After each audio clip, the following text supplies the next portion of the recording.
We'll get started. Okay, welcome guys. It's week 11. Yay. And we're almost through this thing. We've got a week and a half left of the challenge. But good news is that this journey does not end. We are just preparing you for that week 13 and beyond. Because that's what this whole process, this whole program is devoted to, is to help you gain skills and strategies and know-how and application to do these things without somebody telling you to do them, or accountability and stuff like that from an actual coach. And that's how we started off the topic that we started this week off with was the importance of accountability and consistency, because if you cannot be consistent, you cannot make progress. And if you don't take anything else away from this program, that one hard rule, that we don't have many hard rules on anything, but that is a definite hard rule across the board with anything. If you want to be successful, you have to be consistent. And I always say, when people are like, what's the secret? I'm like, consistency. Yes. I mean, it is what it is. It speaks for itself. Day in, day out, what do you do? That consistent. That is what makes your life, health, body, whatever it is. And we were just, discussing about how, people say that they want certain goals or certain outcomes, but what they say doesn't necessarily line up with their actions. And that's a really hard lesson for people to understand, because it's not necessarily that it's their fault that they can't be consistent. It's because we have so much stuff going on outside of getting healthy, or getting to a goal or losing weight or whatever it is, because losing weight or building muscle or changing your body composition, it takes a lot of effort and time and consistency and focus, so it can seem like a really hard road where, yes, it's an outcome goal that probably everybody wants eventually, but we want you to focus on what you can currently do right now that can gradually build over time. So our way is a little bit slower, but over the long haul, it pays off, yeah. And it changes you. It changes the person that you become. 11 weeks ago, 12 weeks ago actually, because we started, setup week, you were a person that probably did not drink enough water. You didn't think about plants in every meal. And now, look at what you're eating now. Just look at the simple habits that have changed, and then think about that over time. You've only been working at those habits for, a little while. What would those habits translate into a year later? If you stayed consistent of just doing simple, drink more water, eat more plants, eat your protein in every meal. Even if you had Halloween, holidays, random cheats and treats and stuff here, how those simple changes from what you were just doing a few weeks ago are going to build. And so while we want everybody to have results, and we want you, but more importantly, we want you to keep your results. But we know that life gets in the way. Social factors, people in your life, sabotage, things.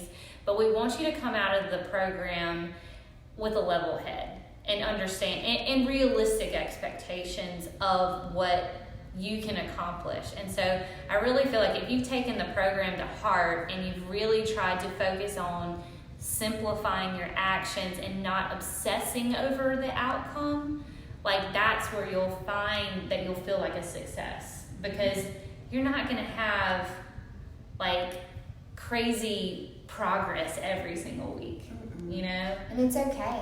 With us, there's some times where I'm just you get off the wagon, but I try and put in more good. But there are some days where I don't do so good. Right. But you know what? I pick up the next day and I do better. Yeah. And then the next day I might do even better. Yeah. And then I might have another bad day. Yeah. But then I pick up and do better. But then you look back at your track record of years. Exactly. Yeah. Of doing more better and not falling off. And you get into the habit too of us practicing these habits for so long, they stick. So when I do want to have that treat or that 20%, I automatically think, well, I got to fill my habits first. Mm-hmm. Or, with water.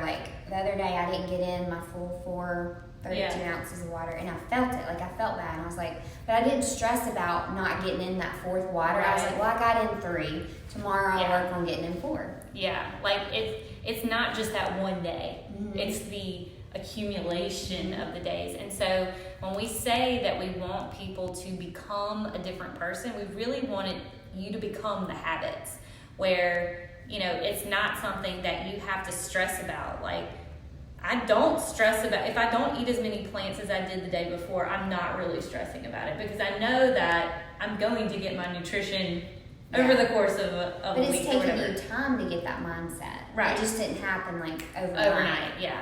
And so even though this is, you know, condensed into 12 weeks, really 13 weeks, you know, what we're really preparing you for is life outside of Clean Kitchen. And we'll talk a little bit more about that next week's Coaches Chat.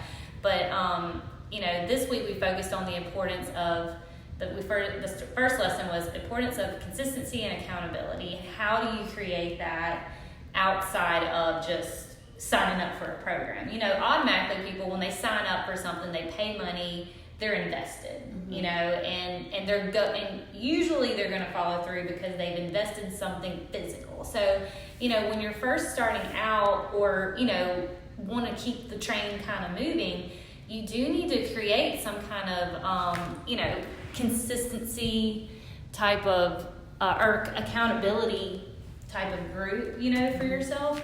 And that's with community, you know. Yeah. I would say, like, for example, the Facebook group. You know, we do these Coaches Chats on the main private Facebook group for a reason, because we have hundreds of past CK clients that, yeah, they probably know their habits, but sometimes, like you were just saying, you kind of fall out, like you go in ebbs and flows of, you know, being more focused than others. And so you always need some kind of accountability to help rein you back in. You know, you're not a failure if you fall off a little bit or you're not as focused, but, you know, as long as you have something that's in front of your face, like reminding you of, hey, this is a way, or this is the way that, you know, the path that makes the most sense for your goals, you know, type of thing. So with our main page, you know, we want everybody to participate in these Coaches Chats and ask questions and stuff.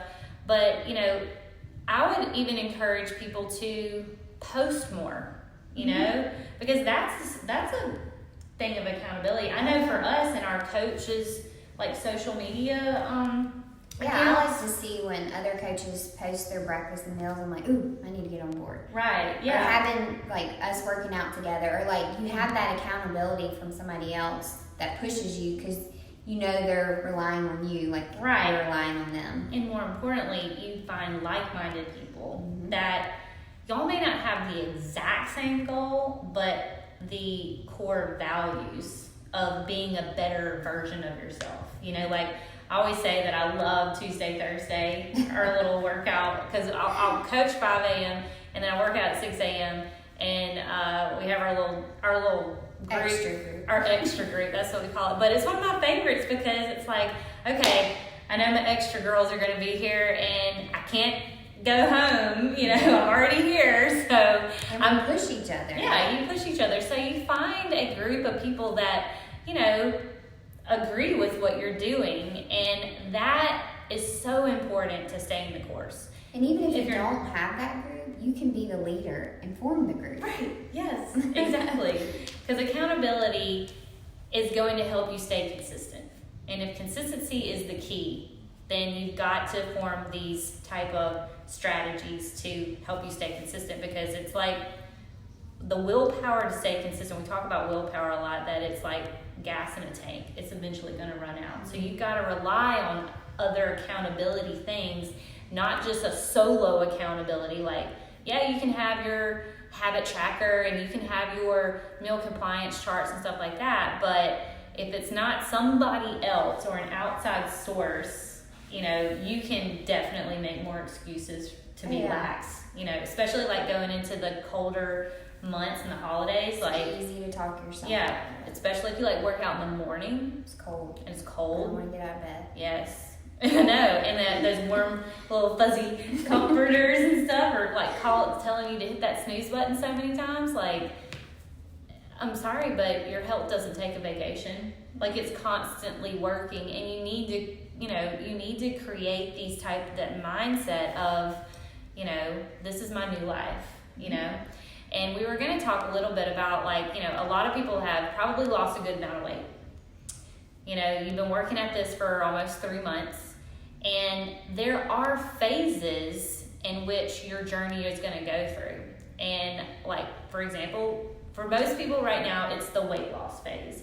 You're in a phase of losing. You're taking in a little bit less calories than you just were before when you first started. Now, I know a lot of people aren't like tracking calories or anything like that. That's not what I mean. But you were probably taking in less calories. You weren't aware of how many calories. Right. Yeah. Like, so technically, yes, you're probably in a deficit from where you started. And you're creating a new baseline or a new you weight baseline. And when people are constantly in a mindset of like, I've got a diet, I'm trying to lose weight, year round or something like that, like that is actually a bad way to actually lose weight and keep it off. Yeah, there's no maintaining. There's no, you don't or not. Right, it's like you don't learn to maintain whatever weight you're at. It's either you're losing or you're gaining. Where really the secret sauce is like the maintenance phase. Mm-hmm. And so with everybody coming up on the holiday season, it's going to be real hard to be in weight loss mode. I don't care who you are, just because everybody's busy, and your schedule may change a little bit. There's going to be more parties, like that kind of stuff. But it's like every year after the fall challenge, I talk to clients who are like, well, I didn't gain anything, but I didn't lose anything. And I'm like, this is good. Yeah. This is a very good, because if you learn how to maintain your new weight, that is basically, that's like telling your body like, oh, this is my new normal. And it's not going to be as easy for you to put on weight, if you do go off into Christmas land for a little while, And too, people that like fluctuate so much, like it's not healthy to go from one extreme to the next. Like, why wouldn't you want to maintain that? Correct. And when you yo-yo back and forth, if you lose weight really fast and then you completely like throw your habits and what you've learned, to the wind, and you just go bananas because it's the holidays, and you put your weight back on fast, it's going to make that next time you try to lose weight even harder, because your body gets smarter at storing fat. And so we don't want to create that. We're slowly trying to change your body's biology on how it stores and burns energy. And so right now, if you are one that has normally yo-yoed back and forth, you're still in that kind of, like, your body's still trying to get used to what you're doing to it right now. So it's really important to try to stay the course, but also think of yourself as, okay, I did this 3 months of weight loss. Great.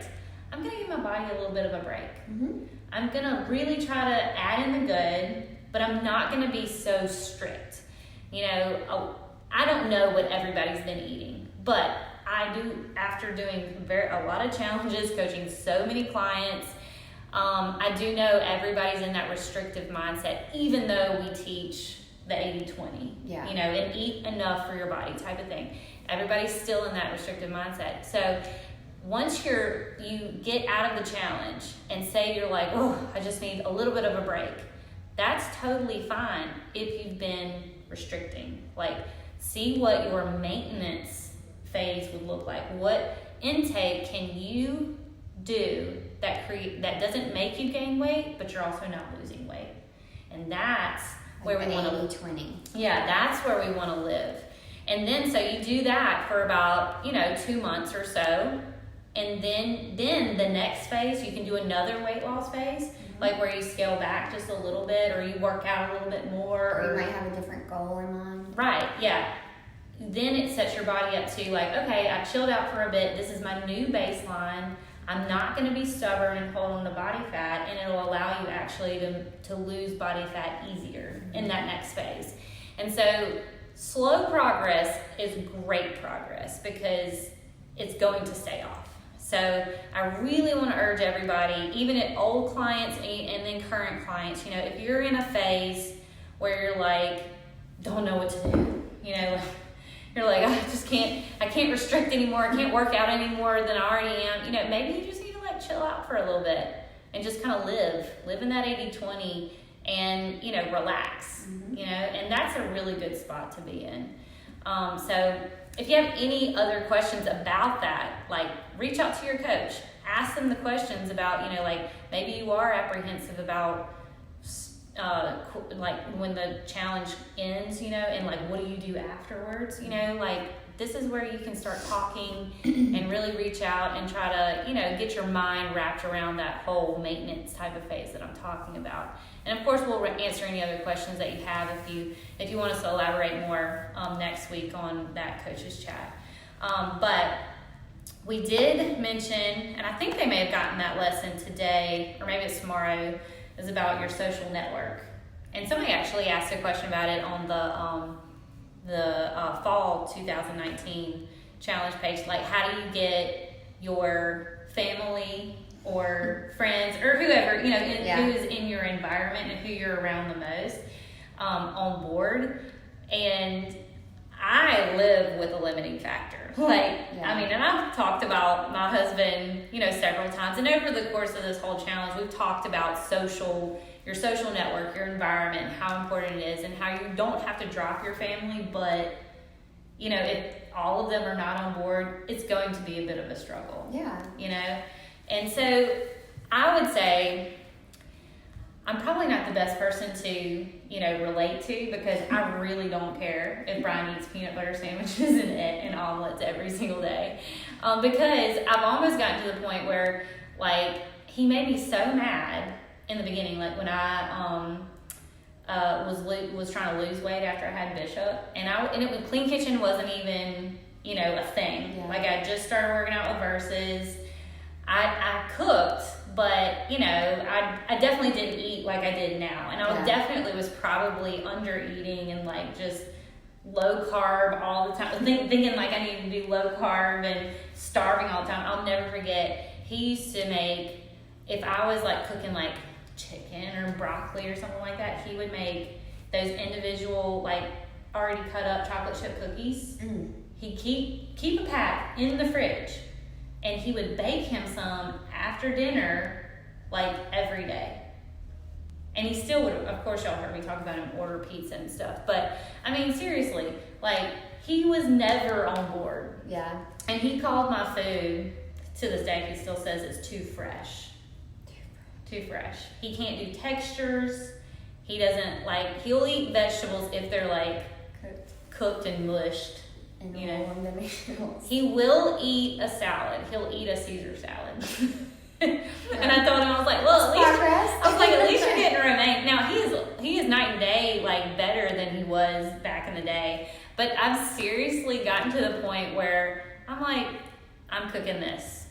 You can have eggs if you want. And then every once in a while he'll get on this like kick. It's usually January or February. Hibernation. After hibernation. After hibernation is like when Nine Versus starts, and he wants to get ready for the summer. I'm like, and he'll start eating all my food. And I'm like, what's going on? You haven't been eating my food, in months, and now you're all of a sudden like cleaning out all my stuff. But, I don't mind cooking for Brian. Like, I cooked a Mexican lasagna last night. But, he doesn't eat all the things. And it's really, like, honestly, I do eat a lot different. I eat completely different than Brian does. And we've just come to this agreement that, like, either you eat the good stuff or you eat a peanut butter and jelly sandwich. Now, Bishop's a little different because he doesn't like mixed things. Like, so he's not going to eat the Mexican lasagna. He doesn't like sweet potato lasagna. He doesn't like anything like casserole or anything like that. He's actually really easy to feed because all he ever wants to do is eat like snack plates and meat. Like meat. So I always say, all right, well, here's the meat. Brian and Bishop will eat the meat that I cook. And then I tell Bishop, I'm like, all right, pick your plant. and he may have like some rolls or something like that, you know. So we've developed a little system for our and that's what family. it takes to figure out what works best for you. I mean, I don't have limiting factors because it's just me. Yeah. So I just don't buy the stuff, so it's not there. Yeah. But when I do want those, like if I go to my parents' house or even my sister's house with kids, it's just hard because it's like the snacks scream at me. Oh my gosh. It's like you walk in and they're like, eat me, eat me, eat me, eat me. It really doesn't matter. Like, I'm serious. Every time I go over to my sister's house, like, they have Lucky Charms cereal. The little, like, marshmallow. Oh, yeah.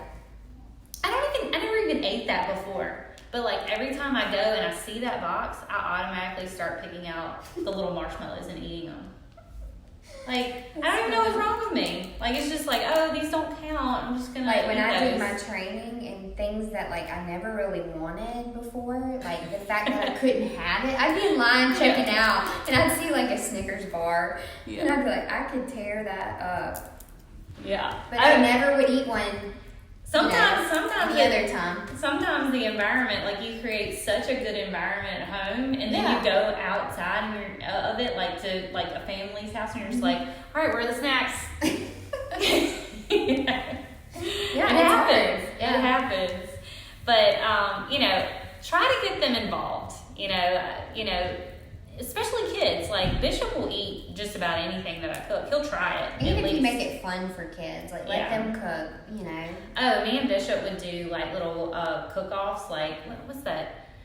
MasterChef? Not MasterChef, but when they get the baskets of like hidden ingredients. What's it called? I can't remember. Anyway, y'all know what I'm talking about. That one, and it was like a secret ingredient. And we'll do like little cook-offs. That's neat. And so it's nothing like spectacular, but you know, it gets him in the kitchen. He loves chopping vegetables. Hey, that's good. And I mean, if they're old enough to wield a knife, now I did try to buy like little kid knives that didn't chop worth the crap whenever he was younger. But like mixing stuff, like they love getting their hands dirty. Like I think an example we put in the lesson was, you know, let them mix like the salmon cakes and stuff. I think Stephanie, Coach Stephanie has a video of Knox. I saw that, yeah. But you know, when they have a part in it, they're going to be proud of it, just like you are, and they're going to try it and eat it and get exposed to other things. So definitely get, you know, people involved. Yeah. You know, and even at like the holidays coming up with parties and stuff, bring some clean kitchen recipes. Yeah. You know, and you don't have to like announce it like, oh, this is healthy. Yeah. And just bring it, set it down, they'll try it. Yeah. And if they like it, then you maybe can tell announce them. it. Or maybe not even tell them, you Yeah. know. And we'll share some of those recipes definitely coming up on our social media too. But if you want to go search any holiday recipes, like you can go to the search. Sausage balls. Yes. They're so good. You can go to the search menu on the website and just type in like holiday, and it'll pop up anything with that keyword in it. But you know, we have been going for a little while on this chat. I didn't even time it. But the last the last lesson that you will get this week is called "Why Do You Work Out?" And so we kind of challenge you to assess the real reason you are working out, because a lot of people think of working out as like suffering. You know, they don't necessarily enjoy it, and it's really hard to stay consistent if you don't enjoy what I don't you're always doing. enjoy it while I'm in it, but I enjoy it after. Right. Like the feeling of how it makes me feel. Right. I feel better, I have energy. So, I mean, you might not always enjoy the workout in, but you'll never regret a workout when it's done. Yes, and I always say you're one workout away from a good mood, Exactly. because it's going to get those endorphins going. Exactly. So if you're in a bad, pissy mood, just go do something. Take it out on the workout. Go take it out on the workout. It doesn't have to be in the gym. You can go do, you run. got the Bolt workouts, go running, yoga. I mean, anything to get your body moving is something that's going to make you feel good. But there we asked a question specifically, why do you work out? Because a lot of people will be like, I work out to essentially burn calories. Mm-hmm. They're not necessarily thinking Or about... they work out so they can eat bad. Right. And they're like the seesaw. Right, yeah.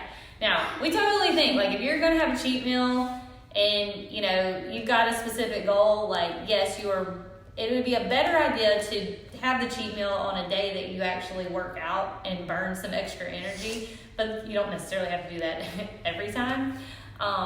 But I really want everybody to watch that lesson because or listen to that lesson or read it, because I really feel like you can gain a little bit of insight on, yourself, and kind of, ask those questions of yourself of why do you work out? Do you work out just to burn calories so you can eat a cupcake?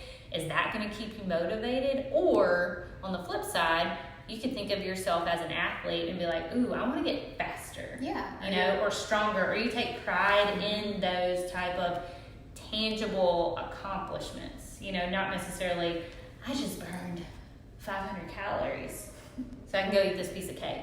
Like, that's not going to keep you consistent. And it's not going to keep you motivated because it's not a tangible thing. Like, you don't know if you burned 500 calories. And, what does that mean anyways? Yeah. But I do know that if I go into this workout and I push myself to change, like my body composition to change, I'm going to physically see that.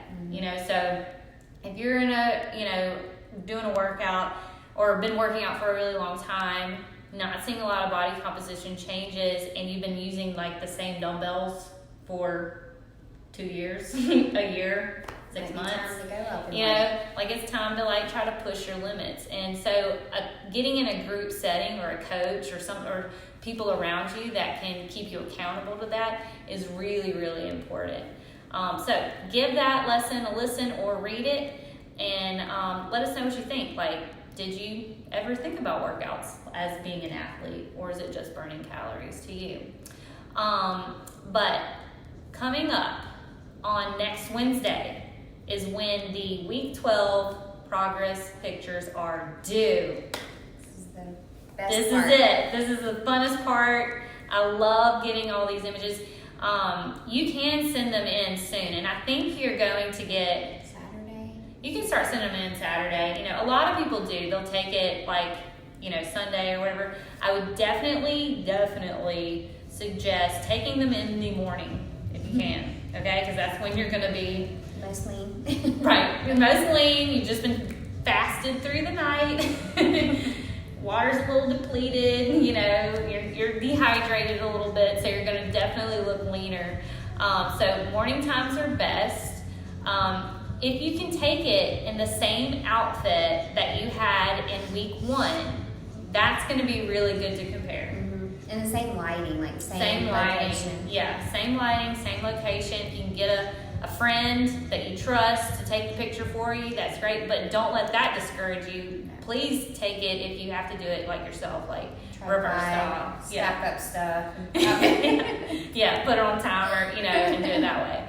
So it's worth $1,000, to the winner. I can't stress this enough though, because a lot of people are like, oh, I didn't change that much. And I'm like, yes, you did. Turn in the pictures. It's our way that's how we get other people that don't know what CK is all about. They see those pictures and they're like measuring tools to see your progress. Right. And sometimes, you need that visual. Exactly. I look back at mine all the time. Yeah. Like, it's motivation. It's a roadmap to where you came from. I know. Your journey. I know. And I know it's an emotional thing for a lot of people. Like, it's a very We're raw. our own worst enemies, and we're going to, tear ourselves apart sometimes. Yeah. I'm like, oh, I don't want to look at that. But, Right. like we said, it's part of your progress. I mean, you want to have that. You want to have something to look back on and compare. Yeah. And if you, say that we can put it on the blog post, it's all anonymous, but I can't tell you how many times, people look at those pictures and they see themselves. Mm-hmm. They're like, that's me, and then that could be me. So you could be an influence. You are an influencer, yes, and that's what we want. We want people to change. We want people to see the possibility and the hopefulness that they too can change too with simple stuff. So you're a part of that.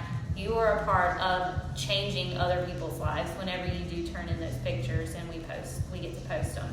So please, please, please send in those pictures. You'll have through Wednesday, Thursday morning really to send them in, and you'll get instructions on where to send those.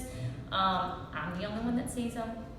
So there's no names no heads, none of that. Cut your head off. Cut your head. I'll cut your head off if you don't. So, and nobody else sees them except for me. So, we will leave it at that, and we will see y'all next week for week 12 coaches chat.